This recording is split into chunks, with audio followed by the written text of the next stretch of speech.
You're tuned in to our 4th of July 2025 flashback weekend, a look back at some of the biggest stories we've been covering for you so far in 2025. What you're about to hear is a previous broadcast. This is Hidden Killers with Tony Brueski.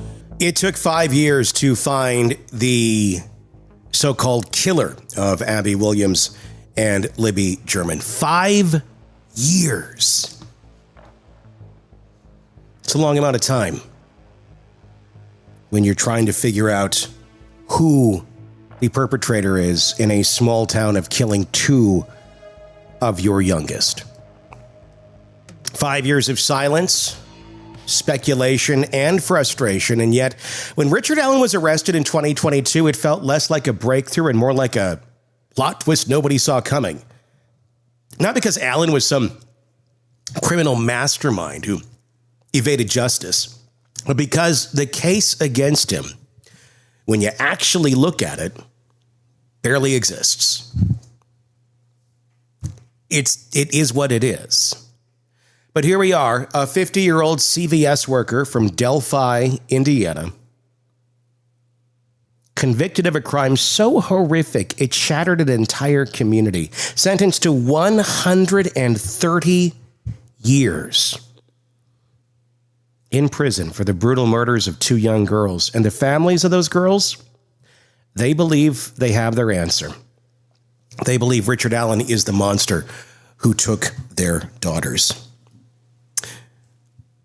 Maybe for them, that's enough.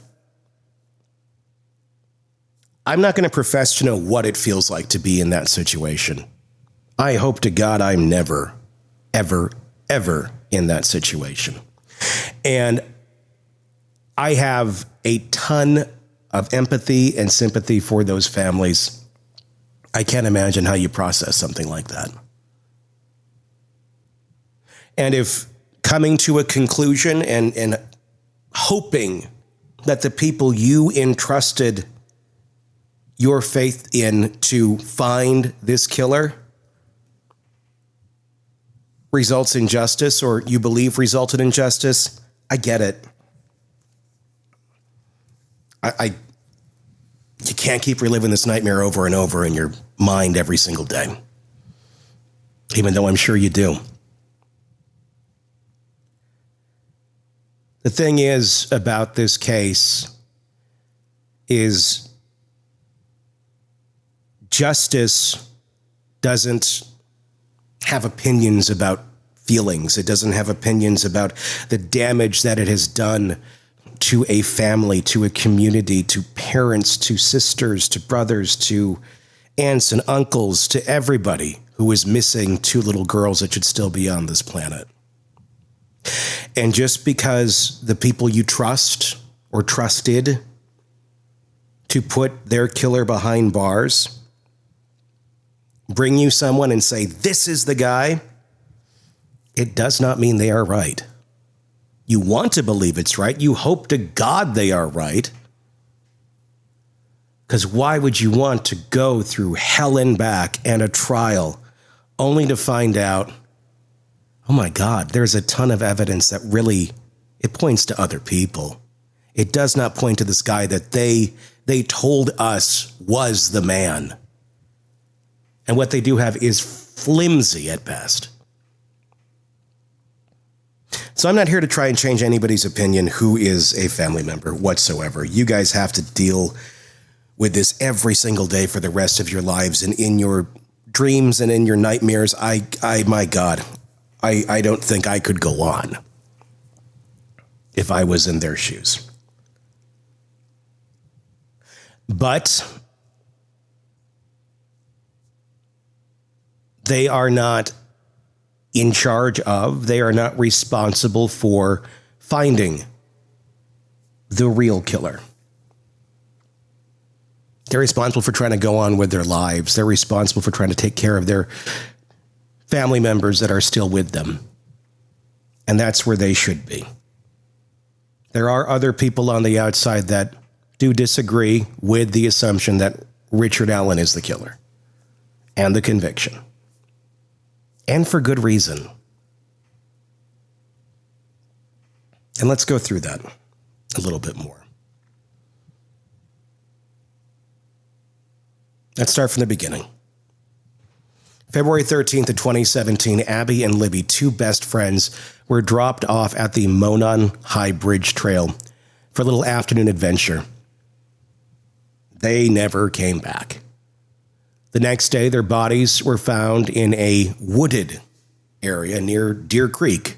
No witnesses, no immediate suspects, just a single chilling piece of evidence. Libby's phone, which captured a short video of a man, later dubbed Bridge Guy, telling them to go down the hill. And I would very much hesitate on even saying he was telling them to go down the hill now that we have seen the entire Bridge Guy video. Because for years, all we had was that 4 to 5 second clip showing this man and him saying, down the hill, which actually is not accurate to that video at all, which we have on our channel. Go back and look at it in its entirety. You can see how this video was edited by Delphi authorities to give you a little bit different of an impression of what was going on in that video. The girls, in fact, are the ones who talk about going down the hill first. The guy in passing just seems to kind of acknowledge that that's where they want to go. So there's that. The Bridge Guy video, I feel, has been debunked of its ominousness, if that's even a word.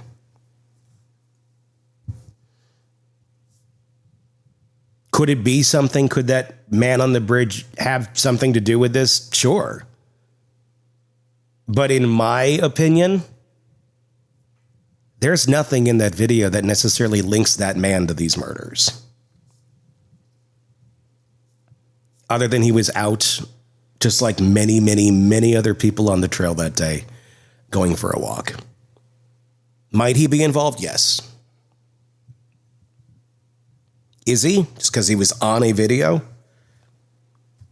Your guess is as good as mine, but it's a big assumption to make. For years, police chased leads, interviewed suspects, and released new sketches that only seemed to add to the confusion. The case stalled. The family suffered. The town held its breath, waiting for justice that never seemed to come. Then in 2022, the name Richard Allen resurfaced, and now here's where things get more messy. Allen wasn't some mysterious figure lurking in the shadows.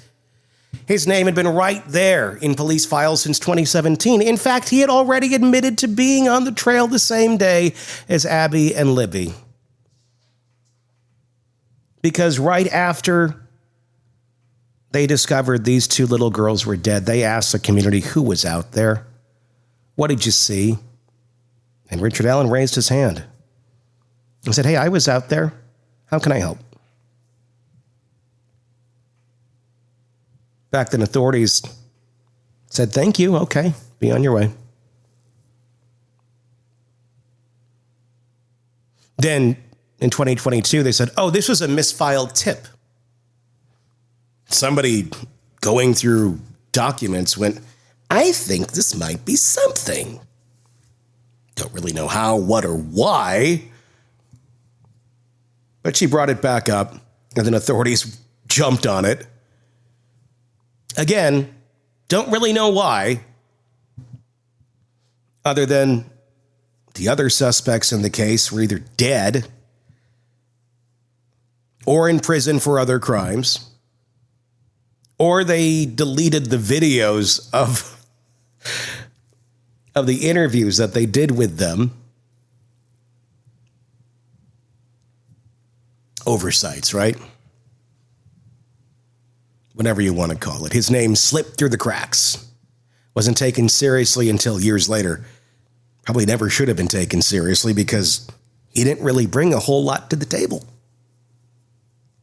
When they finally arrested him, the public expected a mountain of damning evidence. DNA, surveillance footage, a smoking gun. And they didn't get any of it. But they sure told those families they had the goods. We got them, guys. We know your daughters are gone and we can never replace them. But look, we think we got the guy. Trust us. Instead, the prosecution leaned on three key things: a bullet, a video, and Richard Allen's own words. Words spoken after 14 months in solitary confinement, being tortured, locked away in conditions that could break even the toughest of people. Let's break it down. First, the bullet. Investigators found an unspent .40 caliber round near the crime scene. Common bullet. And according to some half-ass ballistics testing, the bullet matched a gun owned by Allen, meaning it could fit in a gun owned by Allen. And in reality, let's be clear here, probably a good chunk of the population in Delphi, Indiana. There was nothing super specific about the markings on this bullet that directly put it in his gun at any point in time. In fact, there was about 40 to 60 or more volunteers, investigators, officers who had guns wandering all over this area and then left, and then they found the bullet. They didn't find the bullet before all those people with guns trampled the property. The odds of one maybe dropping a bullet, probably a bit higher when you have that many people. But no, this one they found, it must belong to Richard Allen, because it couldn't belong to any of them, right? Other people who had the same type of gun. Nobody went back and looked at any of that. They just said it must be his. He has a gun like that. Okay. Not exactly an open and shut case, right? The defense raised serious doubts about the reliability of the ballistics analysis, and no one could explain how an unspent bullet, meaning it had not been fired, ended up at the scene. I know that nobody could explain it other than they just chose not to look at what we just said. The obvious. That's how you could explain it. And then there's that video, that bridge guy video.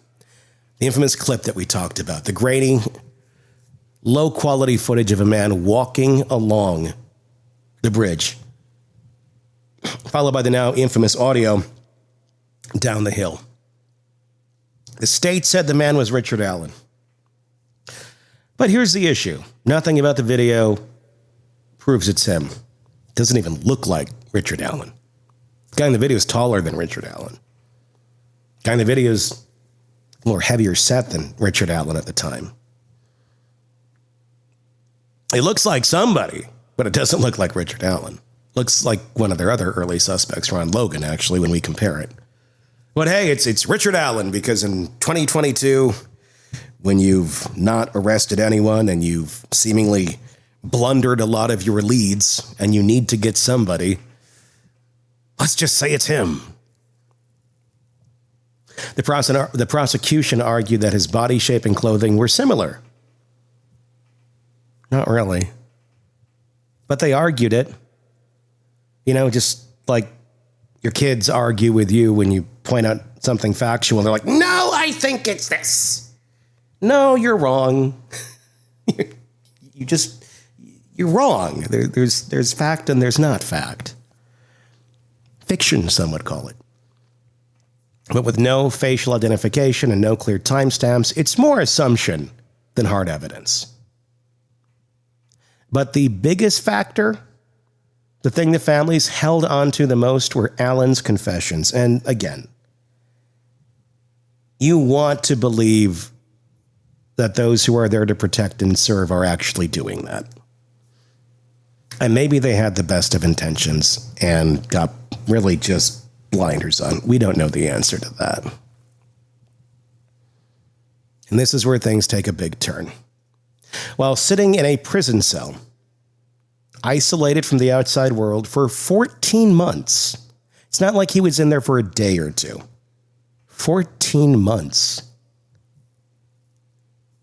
400 some days and nights, completely isolated. being taunted by the guards, not being able to communicate with his attorneys effectively.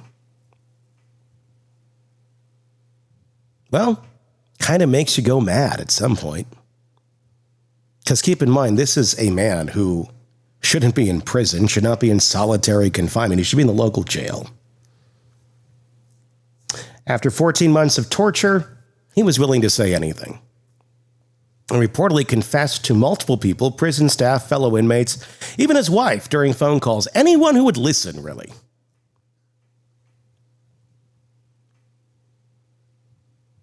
But these confessions did not sound like Richard Allen. When he wrote them down, it didn't look like his writing. Because, to put it bluntly, he had lost his mind. He was confessing in writing that looked like it was something from Picture Page or Romper Room. Giant letters scrawled around a piece of paper in really weird writing. I mean, it looked like something of a kindergartner, really.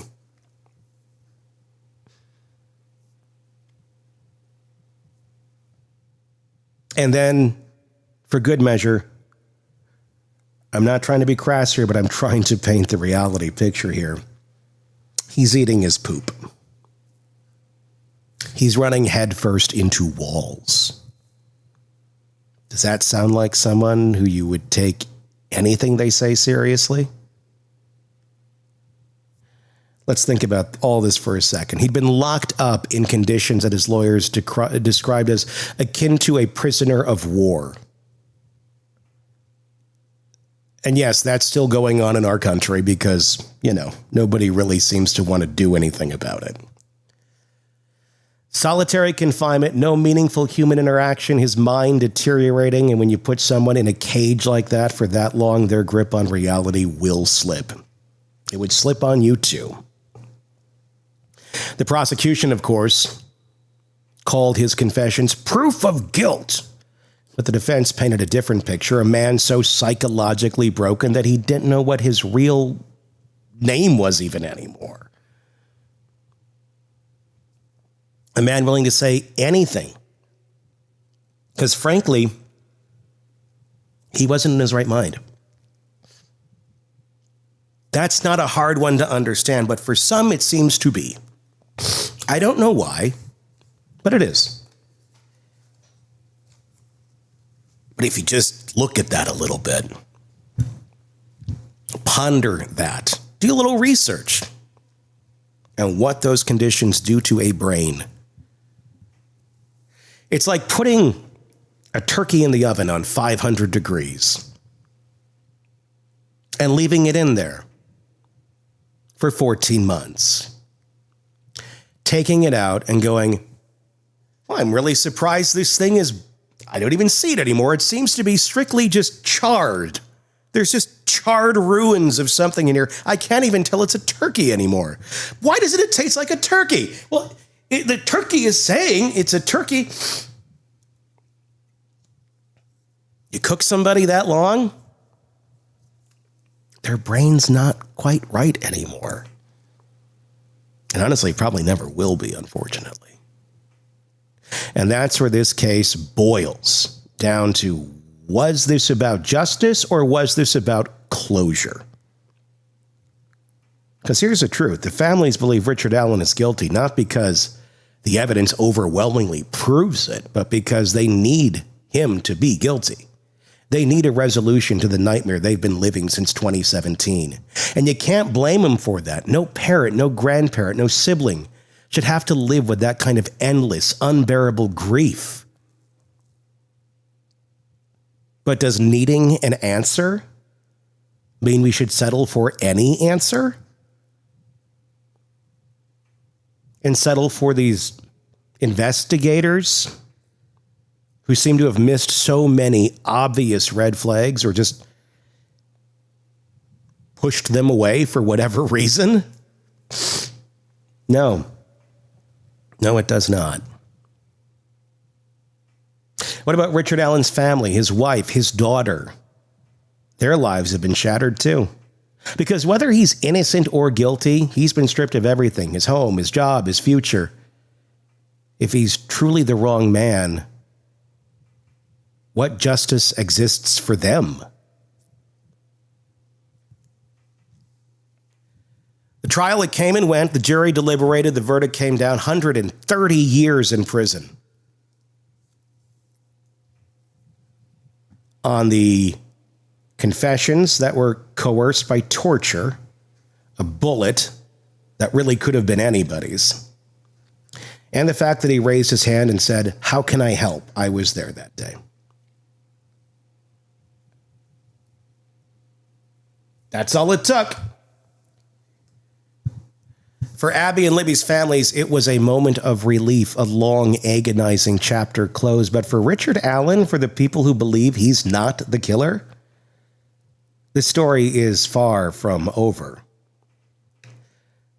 The state called it proof. The defense called it circumstantial. And the truth? Well, the truth depends on how closely you're paying attention.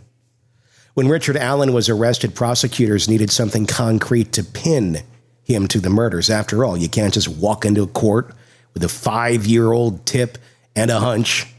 So they zeroed in on that single unspent .40 caliber bullet found near the bodies of Abby Williams and Libby German. That bullet, according to forensic analysis, although not very good, had markings of a Sig Sauer P226, a gun owned by Allen. Never mind, again, that there were all these other people walking around there that probably also had the same weapon. At first glance, it sounds damning. A bullet from Allen's gun found at the crime scene. It's not a coincidence, right? It's physical evidence. It's something solid. Except, not really. Sounds great. You could convince people who really want to find a solution and an answer that this is something. But here's the problem. It wasn't a spent bullet. It had not been fired. It was just there, lying on the ground. And if a bullet wasn't fired, then the only way it got there is if someone physically placed it at the scene. So that leads to two possibilities. Either Richard Allen was there, dropped a bullet, and then left without taking any other action, or someone else had access to his gun, or a gun like it, or just a bullet like it, and dropped it. Which, again, could have been any of the 40 to 60 plus other people wandering around the crime scene, which they found the bullet after that.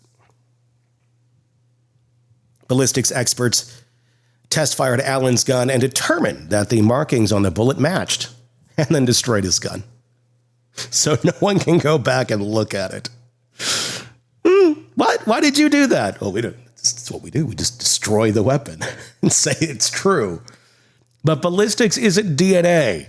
It isn't a fingerprint. It's an analysis of tool marks that relies heavily on interpretation. And in recent years, it's come under scrutiny for being far less definitive than people think. Even the National Academy of Sciences has raised serious concerns about its reliability in court. And let's not forget, it's not like investigators found a second bullet that had been fired and connected to a gun that was in Allen's hands that day. They found one unspent round on a gun he said he didn't even take with him. He's out for a walk. And the crime wasn't committed with a gun. It was committed with a box cutter.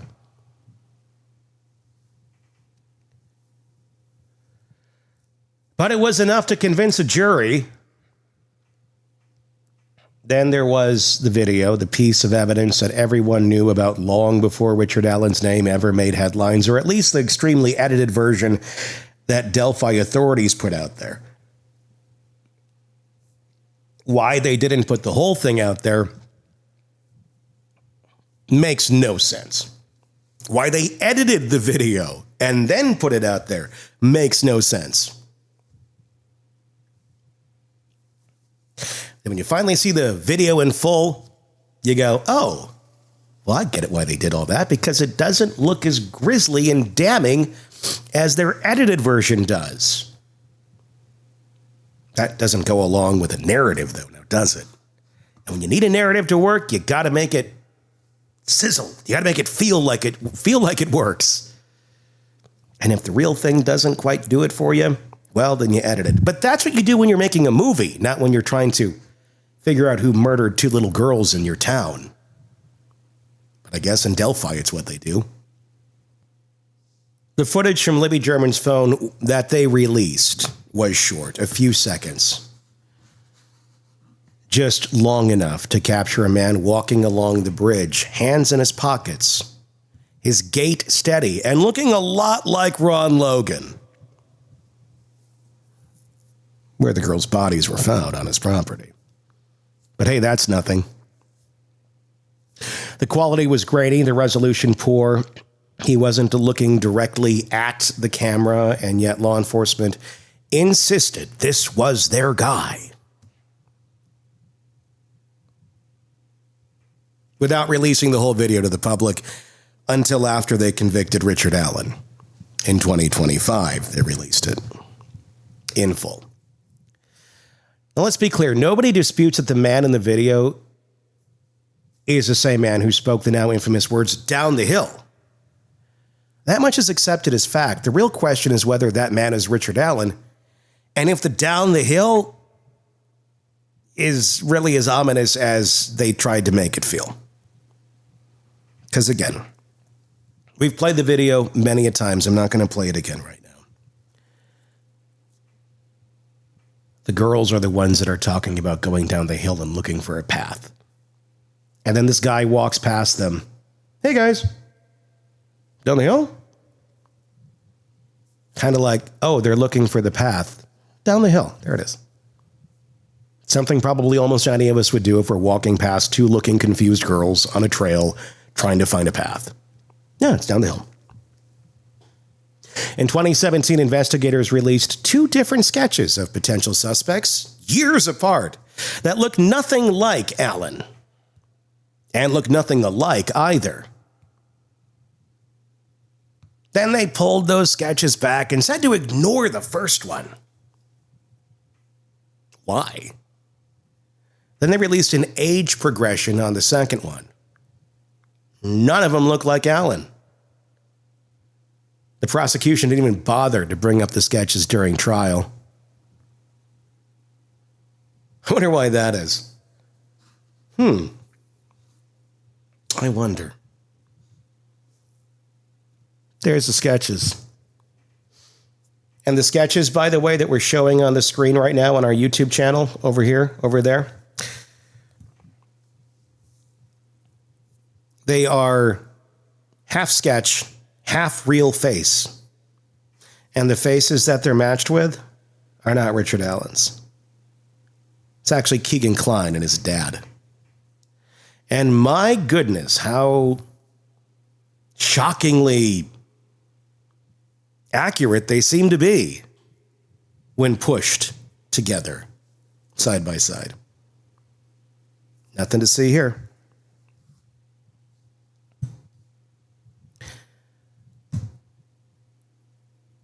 So, sketch is not brought up at trial. They relied on the idea that Allen lived in Delphi, owned a similar-looking jacket, and had allegedly confessed. The problem? That video clip is nowhere near high resolution or quality enough to definitively say it's him, or that jacket was even his. Sure looks a lot like the one Ron Logan wore a lot in other videos. And the walking, the gait, looks like Ron Logan.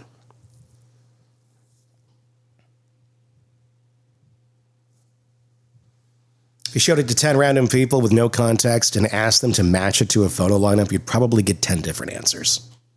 So why did it stick? Because people saw what they wanted to see. For 5 years, the footage was all anyone had to go on, that little clip. The public studied it obsessively.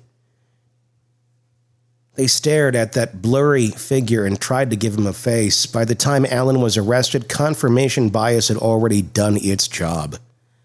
But the video and bullets were only half of the case. The other half, words. Richard Allen's confession.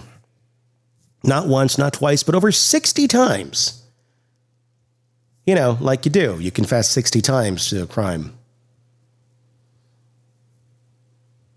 And that might sound like a slam dunk, but let's look at when and where those confessions actually happened.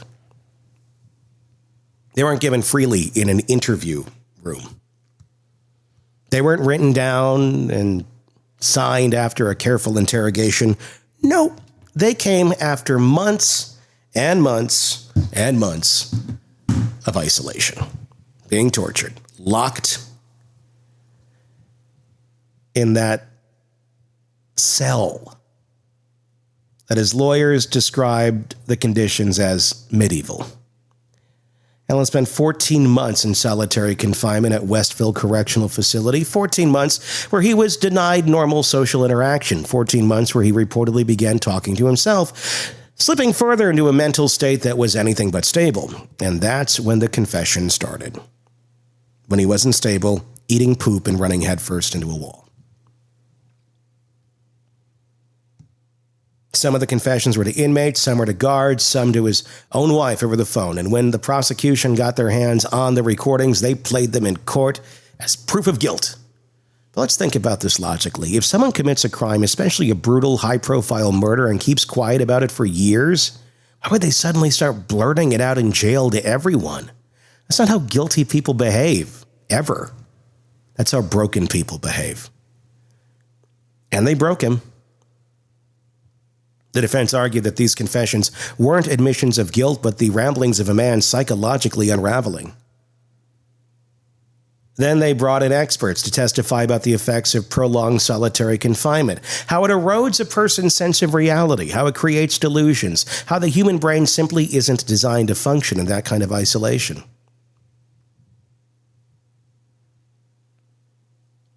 Yeah, it's not. And if you think you could stand it, think again. The jury, they didn't care. They heard those words, Alan saying, "I did it," and that was enough. The question no one seemed to ask was, would Richard Allen have confessed if he hadn't been locked away under those conditions? If you watch his initial interviews, sounds nothing like the guy that's saying "I did it" 14 months after being tortured. Because that's the real issue. Were these confessions real, or were they a product of a mind that had been starved of everything a person needs to stay sane? The prosecution said it didn't matter, that no innocent person confesses that many times. You know, the real big minds there in Delphi that seem to understand human psychology. But history says otherwise. Look at the Central Park Five. Look at Henry Lee Lucas. Look at Brendan Dassey. People do confess to crimes they didn't commit, especially when they're under immense pressure or when they've been placed in conditions designed to break them. That's why, like, the CIA and the FBI do not accept confessions that have been derived out of torture. But in Delphi, they do. And that's the crux of this case. Richard Allen's conviction wasn't built on DNA. It wasn't built on eyewitness testimony. It wasn't built on a confession given in a controlled setting with a lawyer present. It was built on a bullet that was never fired, a video that no one can prove is him, and words spoken by a man, by at that point, who was barely holding on to reality. And yet here we are. He's in prison. The families believe justice has been served. But for those still looking at the evidence, really looking at it, one thing is clear. Justice and truth are not always the same thing. There was one theory the defense wanted the jury to hear, one that would have flipped the case on its head, but they never got the chance. And it sounds a little wacky. Odinism. A word that before the trial, most people had probably never heard of. But in court, Richard Allen's attorneys argued that this obscure Nordic pagan belief system wasn't just connected to the Delphi murders. It might have been the key to the entire case. The theory was bold. Abby Williams and Libby German weren't killed by a lone man on a bridge. They were the victims of a ritual sacrifice carried out by a secretive extremist group of Odinists. The defense pointed to sticks and branches arranged around the bodies, supposedly placed in a way that carried ritualistic meaning. They claimed law enforcement ignored credible leads connecting known Odinist practitioners in the area to the murders. And if you think that sounds far-fetched, it wasn't just a shot in the dark. The defense claims to have names, actual people tied to this belief system who were investigated early on and then quietly dismissed. One of them, Brad Holder, allegedly had a personal connection to one of the girls. But despite the defense's efforts to introduce these details in court, Judge Francis Gall shut it down. The Odinism theory was ruled inadmissible. Why? Because according to the judge, there was no direct evidence linking these individuals to the crime. No DNA, no eyewitness testimony, nothing that could definitively prove their involvement. The court deemed it too speculative, too distracting. Just like that, the theory was buried. Except not on some of these guys' Facebook pages. Brad and some of his friends posting pictures that look mysteriously like the ruins. And two girls posed very similar to how those two girls were found dead. Again, nothing to see here. Raises another question. If there was even a chance that an organized group was involved, why wasn't that thread pulled harder? Who else was involved in this group?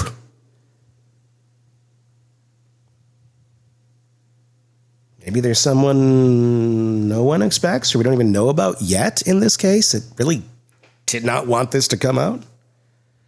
Maybe it didn't fit the state's narrative. Maybe once Richard Allen was arrested, there was no appetite for reopening other angles. Maybe law enforcement felt they already had their man and entertaining anything else would complicate the conviction. Whatever the reason, the Odinism theory was dead on arrival. But Odinists weren't the only ones whispered about in the shadows of this case. Before Richard Allen was ever a suspect, there were other names circulating, people who on paper seem far more likely to have committed these murders.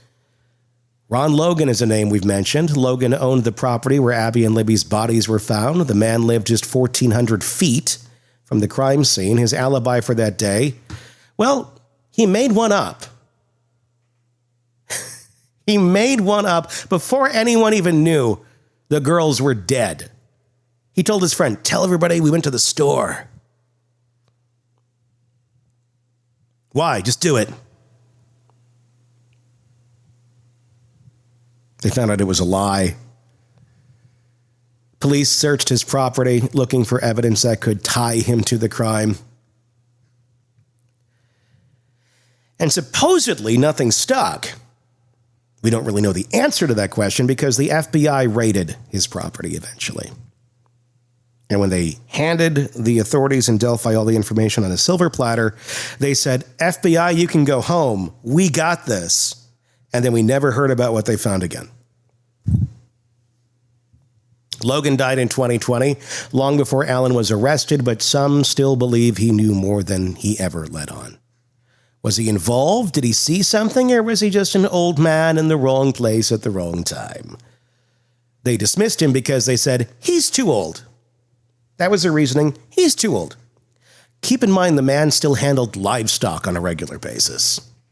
So these two little girls, in theory, I guess just factually, wouldn't have been a big deal. Could have done it. The case against him never materialized, amazingly. And without hard evidence ever being exposed to the public, he remained a person of interest, but never a suspect. He ended up in prison for another offense, driving without a license, stemming from probation violations where he hit his girlfriend over the head with a wrench. Nice guy. Then there was Keegan Kline. Kline, a man, already facing charges for an entirely separate crime, became the focus of the investigation. Because of fake social media profiles, he operated under the name Anthony Schatz. That account had communicated with Libby German in the days leading up to the murders. Even on the day of the murder, he was the last known person to communicate with her.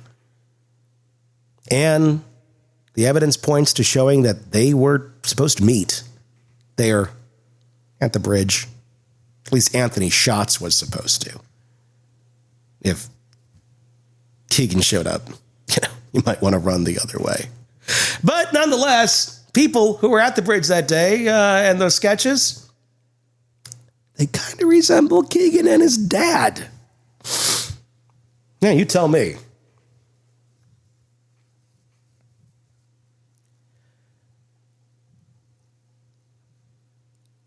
Police had found Klein had searched for information about the Monon High Bridge the day before the girls were killed. No red flags here. And yet, despite all of this, Klein was never charged in connection with the murders. His involvement in the case remains one of those unanswered questions.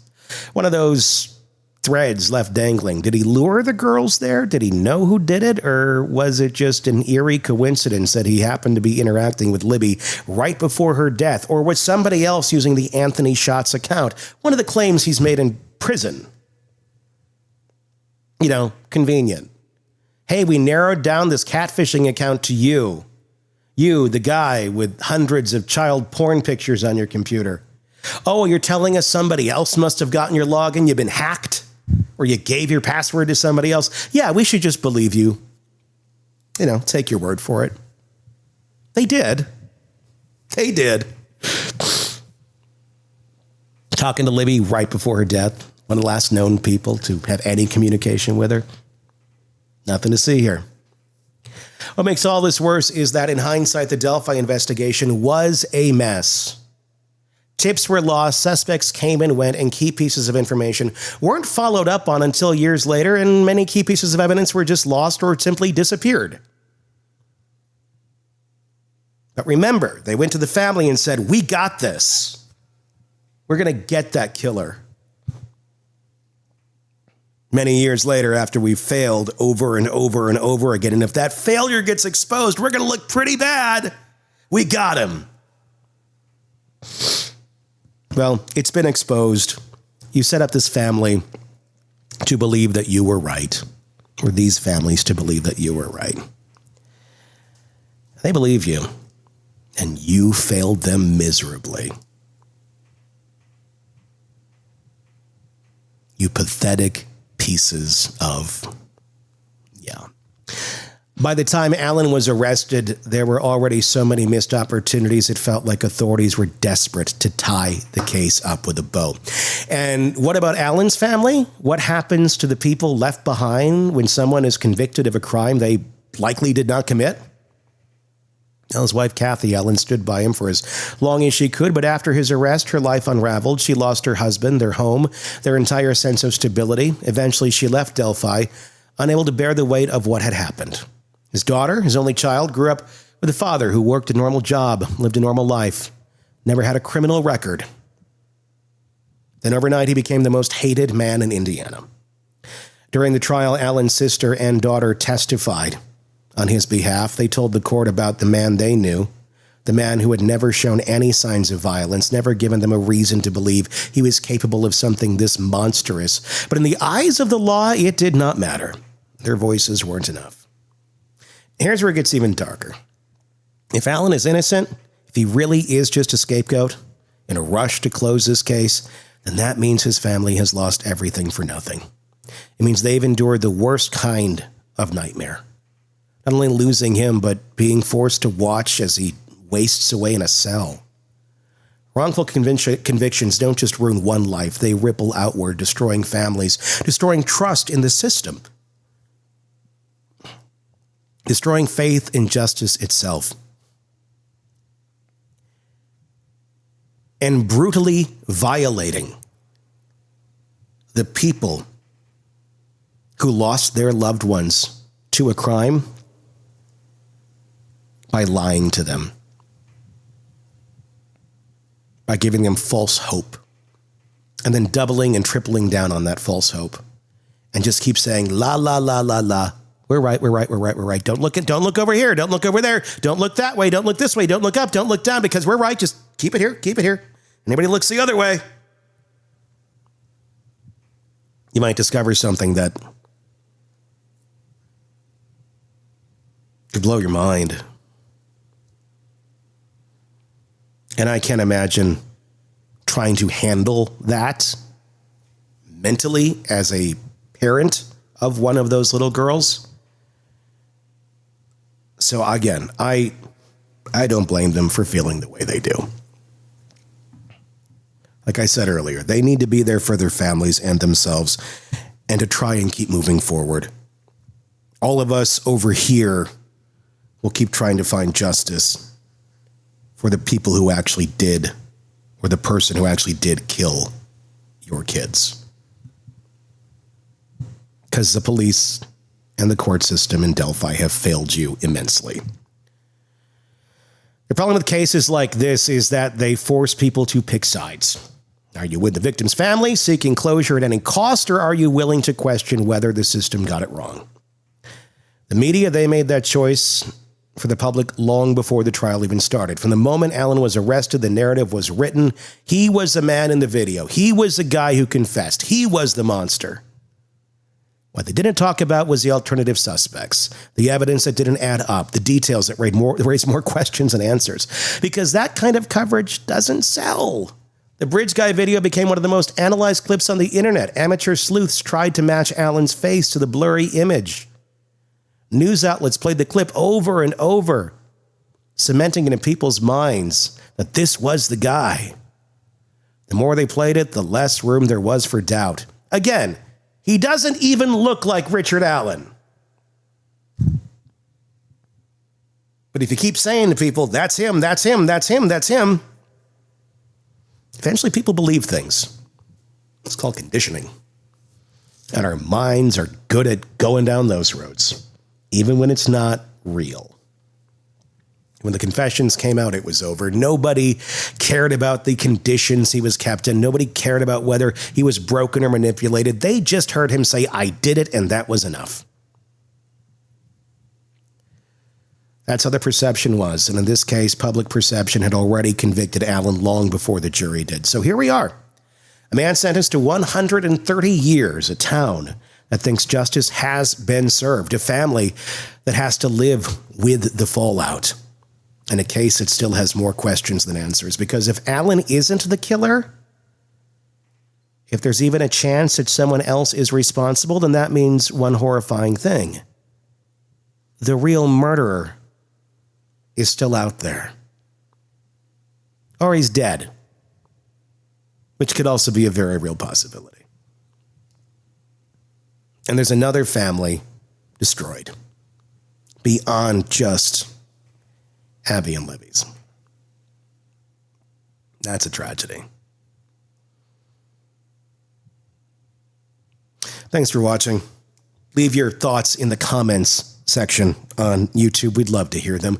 If you're listening to us on the podcast channels, be sure to check out our YouTube channel as well, where you can interact with us and see all these cases in video. You can see the initial suspect sketches that we're showing here for you. You can watch the video of Down the Hill in its entirety, so you can see exactly what I'm talking about there. And check out all of our other deep dives into this horrific case of injustice. My name's Tony Brueski. Thank you for joining us.